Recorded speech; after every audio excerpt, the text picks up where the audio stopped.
Welcome to the Divorce Podcast, a podcast that aims to address divorce, separation and co-parenting here in the UK, countering the often sensationalist way it's portrayed in the media, challenging the status quo and driving for reform. On each episode, I'm joined by experts to discuss divorce, separation and co-parenting from different angles and to give their opinions and to debate them. I'm Kate Daly, a relationship counsellor and divorce coach, co-founder of Amicable, the divorce services company, and host of this divorce podcast. My guest today is Helen Lederer. Helen is a comedian, writer and actress who emerged as part of the alternative comedy boom at the beginning of the 1980s. She established a stand-up act at the Comedy Store in London and then won parts in episodes of The Young Ones, which had been written by her Comedy Store contemporaries Ben Elton and Rick Mayall. Among her television credits are the BBC Two sketch series Naked Video and BBC One's Absolutely Fabulous. Helen has been a constant TV presence, appearing in a myriad of comedy and panel shows as well as theatre, taking a role in the Vagina Monologues and Calendar Girls. More recently, Helen launched a new literary prize for comic fiction written by women. Helen is twice married and once divorced and has a daughter from her first marriage. Welcome, Helen. Hello. It's lovely to see you, Helen. Thank you so much for joining us. Well, it's an opportunity to delve into the recess of my memory of obviously what wasn't the happiest time in my life, but it was, I think 25 years ago, longer. So a sort of a lifetime, an adult's worth of history, but nevertheless, a good thing to reflect on, I think. Well, yes. I mean, the people that listen to the podcast are interested in people's personal experience of divorce. And so the fact that yours is one from a while ago rather than one that's quite so raw in itself is interest. So tell us a little bit about, your personal story. You fell in love, you got pregnant, you got married, all in a very short space of time. What then happened? What sort of divorce did you have? Was it amicable or was it acrimonious? Yes, I was thinking about this because, when one tries to explain it, it sounds quite glib, doesn't it? That it all happened very quickly. And clearly most divorces are not the happiest things. And then I think even Prince Charles said, you don't sort of set out to get divorced. So there's a little bit of a kind of retrospective there. When you make the decision to get married, mostly people want that to happen above all else. It is a very sort of tends to be a fervent wish and a goal. So when that doesn't continue, it is difficult, but probably difficult for both parties. The sad thing is that in my case, both of us, my daughter's father and me, we'd been around a lot. I don't think our track record in long-term relationships was particularly vivid. And so you can look back and go, if I knew what I knew now, then one would have done that, let's sit and talk about it more. But I think when you are new to thinking it's a failure, there's a lot of panic. So I think experience in relationships is really handy to make a divorce feel not normal, but okay. It's okay for human beings to have tried and then go, what, we will be improved by being separate. Were you quite young when you got divorced then, Helen? Well, when I told my mother that I was pregnant, I said to her, "You're going to have to sit down," because you always tell people to sit down when there's a shock. I think she'd given up on me. But you see, I was 34 when I got pregnant, and I'd been going out with Roger for I think about 8 months before that, and it was a definite desire for us both to have a child.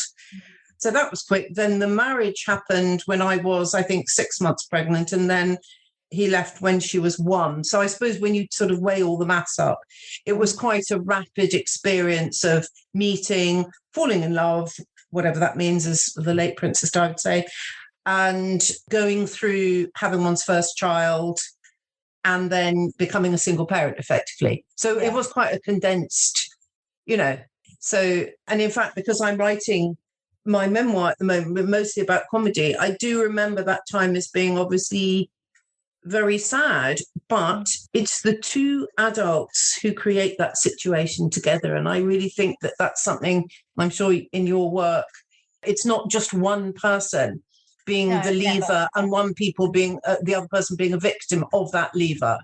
No, there's always complex emotional interplay, isn't there, when a breakup happens? And sometimes, I think we were talking to Lucy Fry in another episode, and she was saying that sometimes you're not just breaking up in the moment, but you're bringing some other baggage from previous breakups into that situation. So there's a whole mass of stuff going on. And I guess for you, given the huge life changes you've been through then, having just had a baby and become parents, it must have been even more complicated trying to sort through how you navigate new parenthood and then new parenthood alone.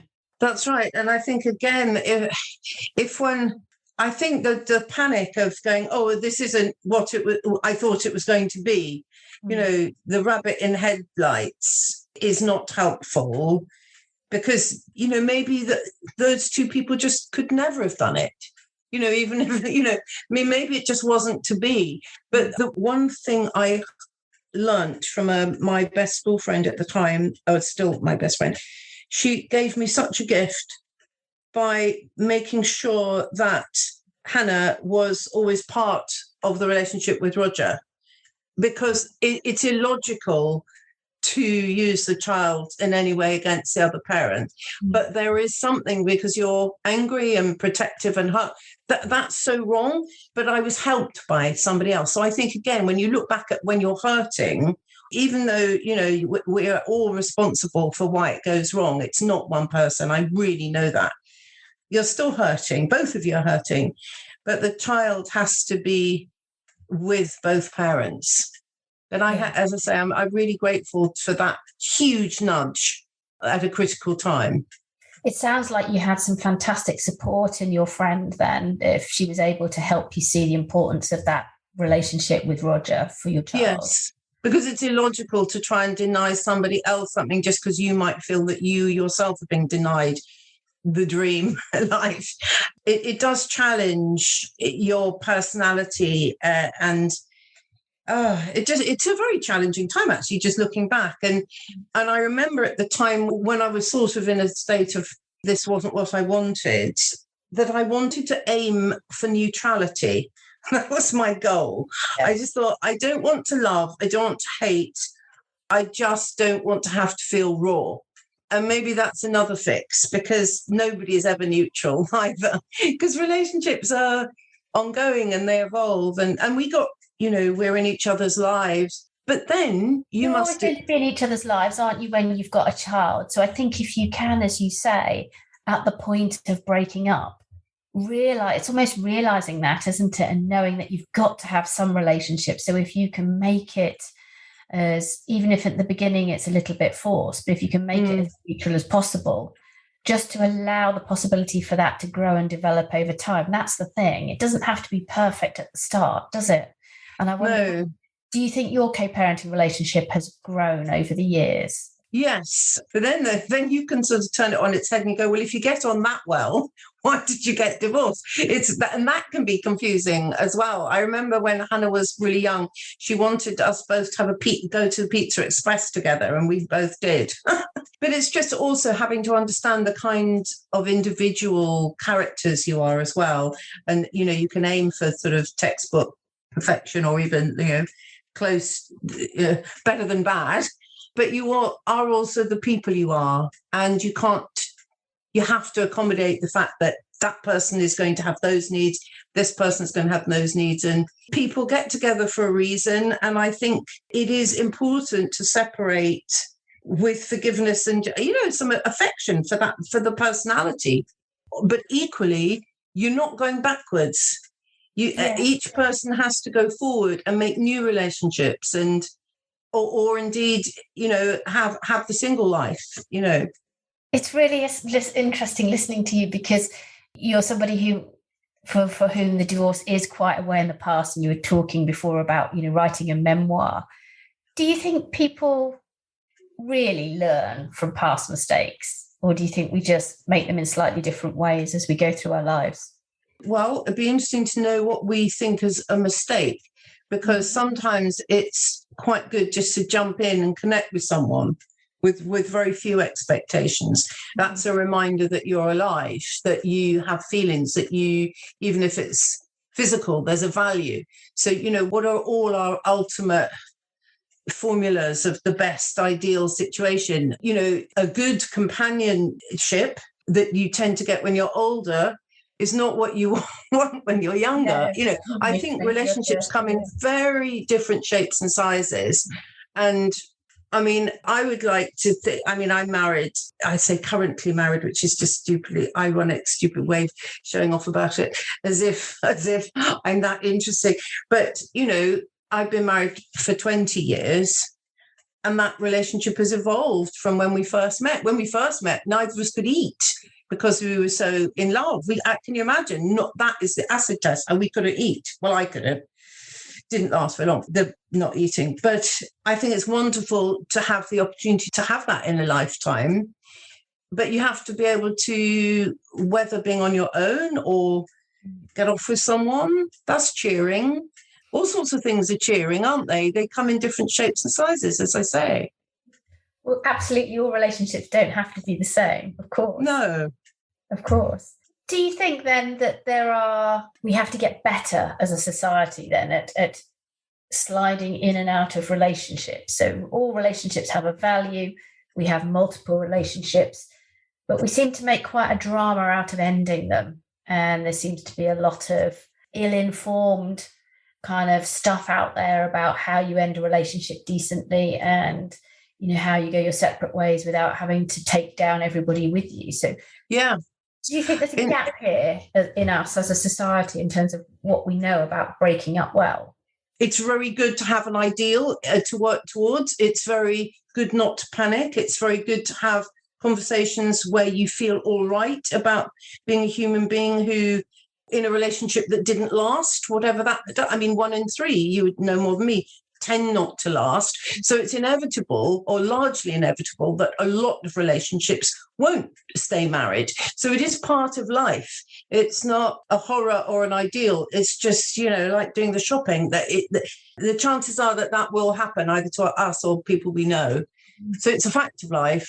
Interestingly, I was thinking about this. My daughter has just broken up with someone, and I'm full of admiration as to how she's dealing with it. But I think she went through the pain of the breakup before, and then because the writing was on the wall, and very bravely, this is an ideal way to do it. Very bravely, she initiated the conversation, because sometimes the other one is too frightened to do it and in denial and has just been cross because they just don't know how to break up.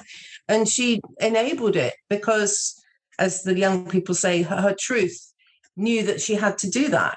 And it's really strange. So she had the pain before, and now being newly single is all right. So that's quite an interesting process. I don't think I had that kind of self-awareness when I was in my late 20s, early 30s. I think I just kind of ricocheted from person to person and did my work and just wanted people to like me a lot. Do you know what I mean? I honestly don't think I knew what it took. And then, even if you do try and be mature and emotionally available and talk about it, the other person may not have the same language. So, that's pretty useless as well, because you can do it yourself, but you're still subject to another person making you feel less than good.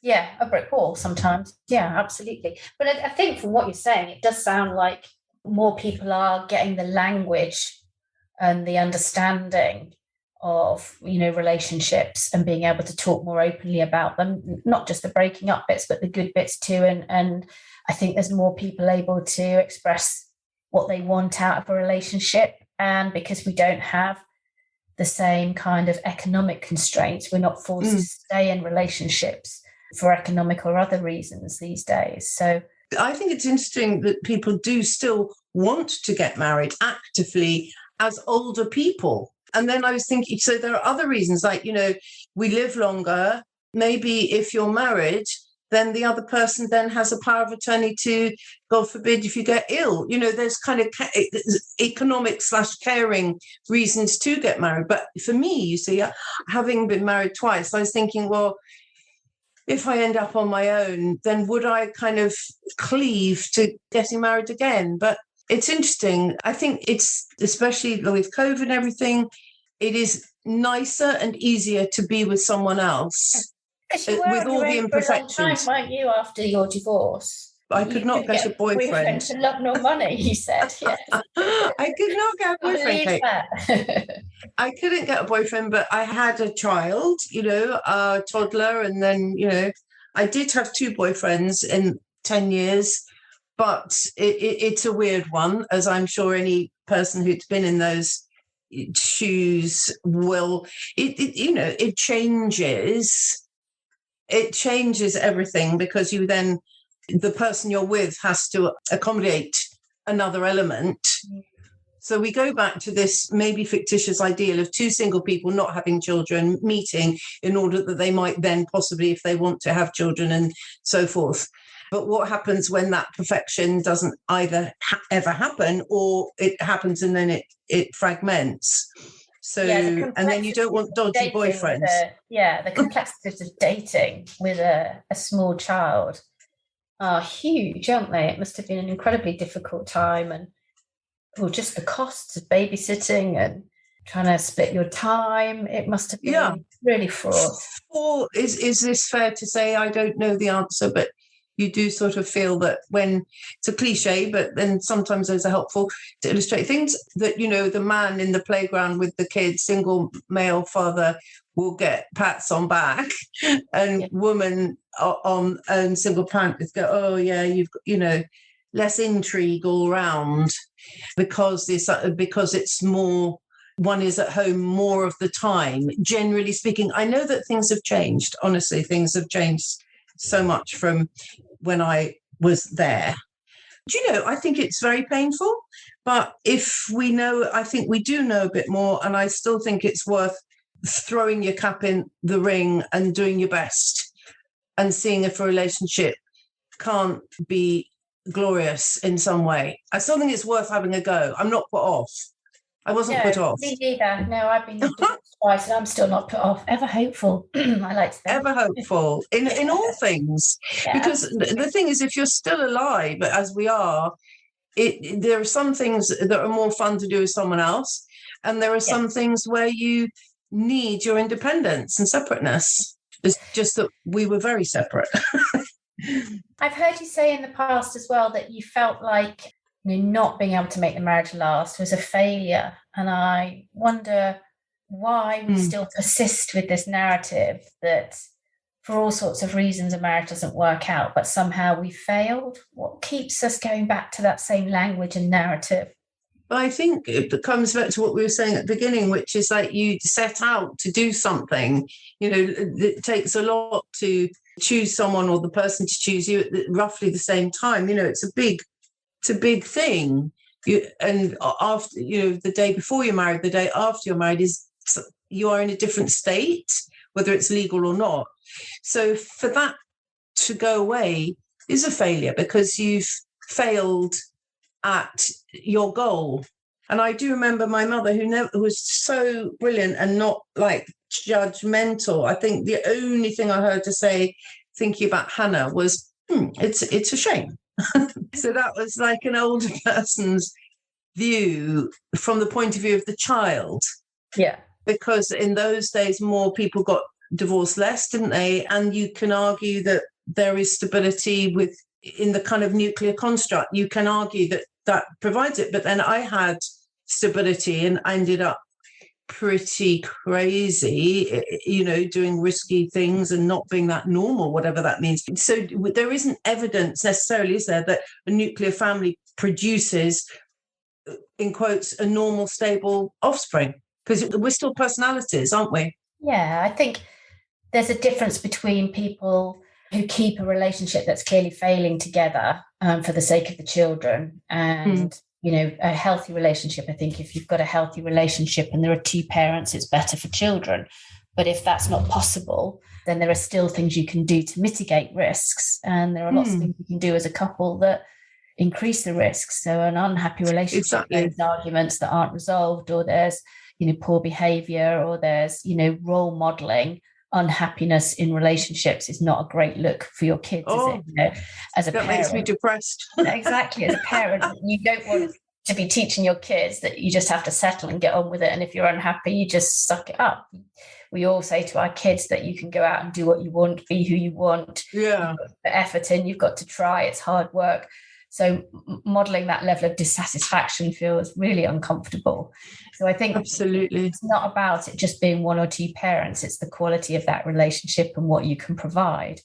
And I also think it's about bringing in other people. They say it takes a community to raise a child. And if you end up as a single parent, it's about the influences you can bring to your child as a consequence, isn't it? Your friends, your family.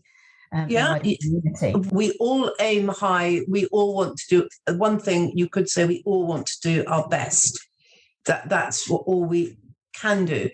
But everybody's pattern, I got things wrong. We're always going to know that we could have done it better. But if we knew, but at the time, it's, who is perfect? I did probably lose my temper. How can you be calm, reasoned, fun, engaging, a good cook and career person all at once, all the time? You cannot. And I think it's okay to not be. Yeah, and a good relationship will support you in those times as well, won't they? When you're being boring or shouty, annoying, or whatever else. Yeah.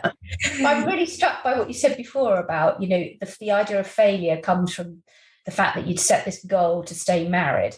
Well, let's challenge that as an assumption then. If we know the stats, 42% of marriages end in divorce, is it a realistic goal then to think that you're going into a marriage and it's going to last forever if the stats say 42% of the time that's not going to happen? Is it our goals we need to challenge? Well, what's interesting is that at that time of inception, conception, whatever, or being in love, you don't have rational thought, hence not eating momentarily. I just think that it's an ability, human beings have an ability to connect that is without rationale. And I think that if you, in a lifetime, if you look back, you go, well, how many times have we, in quotes, been in love? Maybe there are about 3 or 4 people that you could have had that, connection with in a lifetime, maybe more now, obviously. But so at that time, you jump in because there's other stuff going on, like your chemicals and you can meet someone and go, okay, I really like you, but actually I don't want to have a child with you, if that's a measure. Or I don't like you at all, and I really never want to see you again. But all of us have got the capacity for happiness. It's just that happiness doesn't last necessarily. Well, but we've all got the capacity. Is a transitory state, isn't it? Yeah. And that's when we jump in and we have our hopes. And a lot of us seem to want to get married or live together. That seems to be quite usual. And gosh, if having those feelings are free and so powerful and intense, I can understand why we all want them. It's great when it's going well, isn't it? Yeah, it's a beautiful thing. Was it lonely when you were divorced, Helen? Did you feel a sense of loneliness? Yeah, I think because at the time at the school, it was very different times, and I know there were all comedies and things are written about it now, but I think I was probably one of the few single parents at the school. Right. When I didn't go every day to pick her up if I was working. And I remember there was one couple, they actually asked me round to supper and they didn't mind that I didn't have someone. And I was thinking, oh, that's quite modern. You're made to feel that you're not part of a community, but maybe that's different now. But in those days, and then with the Parents' Day, you had to, steel yourself to connect. And you go, everyone knows we're divorced. We're now talking to the form teacher. There's kind of a stigma. You just had to be strong about it. And at one element, you would feel, oh, I'm not a couple. Whereas because the majority of the society that I was in at that time probably was a couple. Mm. So loneliness came from feeling different and out on a limb, you mean socially as much as anything else? I think so. And then you think that you should be doing everything together as a unit. Like, you'd go out in the park and you go, oh my God, I'd be with my school friend. But, that thing where you see everyone else seems to be a couple. And it is so unfortunate that because a thing happened that you no longer remain with that individual person at that time, the layering is that you then feel that inferior. You just go, you're doing it differently, but you still love your child. Everyone still loves each other with the child. It's just you've got to crack on in a different way and you get over it. There's the joy. Yes. Do you think there's a timeline for getting over it? Because I know lots of people listening to the podcast, maybe you're in the midst of it and it feels pretty dark. And, when you're in there, you can't see sometimes the light at the end of the tunnel. You can't see when it's going to get better. Do you think there is a point in time? And is that a numerical point in time, or does something happen where you do wake up at some point and feel, okay, I can cope with this. This is okay. I'm actually slightly happy. I think it doesn't, that kind of intense heartache or whatever doesn't last. It just can't. My thing would be 4 years. I think proper 4 years for getting over max for a love affair. That's my statistic. That's before I got married. That's like when I was younger. I would say that took me 4 years. Had one. But then, and I would always, this would be my trick to my daughter when she was at university. I'd say, look, get off with someone else. That was always my cure. It was an amazing cure. Maybe not. Yes, I think, but it's like, get another hobby. If something's been taken away from you, then replace it. And then even though that isn't going to be a replacement, that you get back on the horse. Yeah. So I think it's actually, you can call it rebound. I think being active is really important. Habit, isn't it? It's getting the habit going again, the habit of being in a relationship. Yeah. And not asking so much from it, but just being active, because people are really interesting. And I like being on my own a fair amount, but the joy of just being with other people and having a laugh and connecting and comparing notes. Comparing notes is everything. So I think you have to kind of give yourself a chance to get out there and connect and compare notes, and then you don't feel so lonely. And when you met your now husband, did you know at the time that this was going to be one that lasted, or was it just somebody to get off with? If I never now I've said that. The proximity, yes, one is reliant on proximity to even make a decision to get off with someone. A few weeks before, I'd been on one of those mind and body weekend courses where you meet a lot of people who come from other countries, and it's a good way to meet people. But for 2 days, I'd done the kind of mind and body stuff where you have to get into pairs and you have to do all these things. And being like, at drama school, you do that. And then I had got into the habit of not looking at people in the eye. I had become a bit shut off. So the combination of me doing this, like, sort of slightly woo-woo course, which was great. You do a bit of singing and dancing and getting into pairs. And then going on, it wasn't a blind date, but going out of my comfort zone with another school friend, and Chris was in that group. And I didn't want to go, and I was busy, and I was thinking, why am I here? Why am I going to this market town to do? Why? And then that's why it was all set up. There were things were aligned when I say set up. And then I thought, you're interesting. I better behave. That's a surprise. So it's a combination of me giving something a chance and actually just physically and mentally meeting someone where there was a connection. And then we got married 6 months later, which it sounds like I'm boasting, and I'm not. It's just that I think it's important for people to know that things can happen. They just can, because life is full of things happening.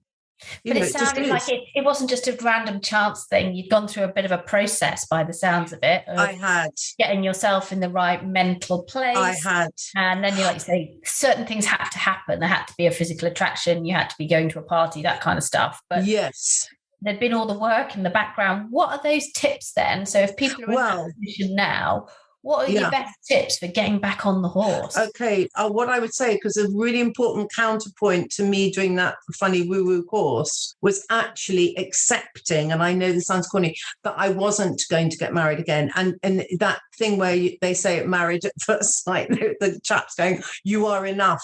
But honestly, accepting that you are enough, that you can do it. I thought, I literally said that night to my friends, Christy, in the garden before we went to the event, I said, I will not get married again. It's Hannah and me. I get that now. And I wasn't thrilled about it, but I wasn't fighting it.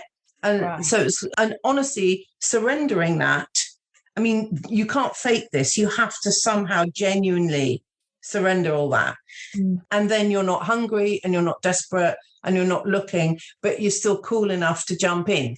So it was a combination of doing my workshop and then accepting that I wasn't going to just stop looking, just stop and accept, and then being a bit bold, because I think our fear of rejection is so huge that we get into the habit of not taking the initiative because we think rejection is the worst thing. But being rejected a few times in relationships that don't matter too much is quite a good grounding, because then you go, oh, it's not the worst thing. Because I got trapped by someone before, when I was a single parent, on the phone. And the person just said, oh, yes, I'm not, I don't want a relationship with you. And I went, no, of course not. No, of course. And then, why would you? And then I went to the fridge and had some wine, and it took me 2 weeks. And then I was very grateful for having had that interlude. Yeah. So rejection is all right. It toughens you up. Yeah. And there's a lot in this journey, isn't there? Like if you just write it down on a bit of paper, it looks like a very neat progression. You know, you have a relationship, it doesn't work, you've got your child, you move on, you have the next one. But there's so much goes on in that period, like you say, that self-awareness, the self-development, the knocks, the physically having to date when it's really difficult, the rejection, the letting go of things that you've clung on to for like a long time in order to get yourself to where you are. And all of that has to happen before then you're in a position where you can find somebody to be in a relationship with, where you can be yourself. It's a lot. But Kate, maybe just accepting for less than perfect's okay as well, if that's what you want, and being okay with yourself. But what used to hold me back was just, because I'm quite intense, was just fear of rejection. Or if you can tackle that one, then you can actually get out and about and engage quite acceptably. Just what is the worst that can happen? Or somebody just at that point in their life that they just don't want to, get crack on with you. Well, fine, there'll be somebody else who does. But all that, your shopping list. We need a shopping list of how to do it. Yeah. Yeah, exactly. Well, but it's interesting listening to the reflections of somebody who's away from it, because a lot of the time when we talk about divorce and separation, we're talking when we're in the thrust of it, and that colours our view of it, and it colours how we see it and how we think about it. But actually what's been so fascinating about this conversation is that it's been so interesting to hear what happens after the process of time has happened, and how that mellows your view, how it enables you to reflect, and how it gives you some perspective on what's been a tricky time in your life. You sort of lose the drama and you get the underneath bit. You don't get the initial crunch, you get the mellow middle. You do get the mellow middle. And as I said, my hope when it was painful was to be neutral. And that's a sort of artificial construct. I don't need that. You just see people for what they are. And it's turned out in the way it's turned out. And probably the two of our personalities wouldn't have survived, in fact, but we didn't know that. So I think the inevitable happened. And yes, it's painful, but I don't think it could have worked out any differently. So that's quite useful. I could talk about it all afternoon, but sadly we're at the end of time. Helen, I can't thank you enough for sharing those reflections. Thank you for your questions. I think they're really helpful questions, making me think.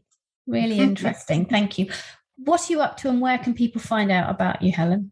Well, I founded the Comedy Women in Print Prize, QUIP, which people can find on the internet, to encourage witty women's writing, something I'm quite passionate about. And and writing my memoir, and hopefully getting out and doing some slightly jolly gigs, like as an old person. And maybe even doing a bit of cabaret. Just if I can get myself a bit fit, Kate, I might be able to sort of waddle onto a stage and do a little bit. That's what I want now. Finish the memoir and get out and doing some gigs and carry on nurturing witty women's writing. Sounds fantastic, Helen. Thank you very much.